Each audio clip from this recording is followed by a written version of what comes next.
ప్రభువు పేరట మీ అందరికీ శుభాభివందనములు. ఈరోజు మన అనుదిన వాక్య ధ్యానమైన ఎడారిలో సెలయేర్లలోని వాక్యము. 40 ఏండ్లైన పిమ్మట సీనాయి పర్వతారణ్యమందు దేవదూత అతన్ని కగపడెను. రమ్ము, నేనిప్పుడు నిన్ను ఐగుప్తునకు పంపుదునని అతనితో చెప్పెను. అపోస్తుల కార్యములు 7వ అధ్యాయము 30 నుండి 34 వచనములు. ఒక్కోసారి దేవుడు మనల్ని కొంతకాలం పాటు మన పనిలో నుండి ప్రక్కకి తప్పించి ఊరకుండి తిరిగి సేవ చేయడం కోసం కొన్ని విషయాలు నేర్చుకోమని ఆదేశిస్తాడు. ఇలా ఎదురు చూస్తున్నంత కాలం అంతా వ్యర్థమైందని అనుకోవడానికి వీల్లేదు. పూర్వం ఒక రౌతు శత్రువుల బారి నుండి తప్పించుకొని పారిపోతూ కొంతసేపటికి తన గుర్రానికి కొత్త నాడాలు కొట్టడం తప్పనిసరి అని గ్రహించాడు. అతని వివేకమేమో ఆలస్యం లేకుండా ముందుకి సాగిపోమ్మని గొడవ చేసింది.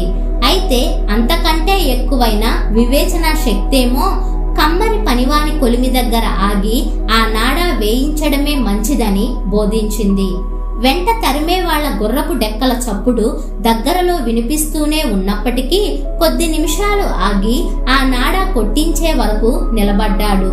ఇక శత్రువులు 100 గజాల దూరంలోకి వచ్చేశారనగా గుర్రం మీదికి లంఘించి మెరుపులాగా మాయమయ్యాడు.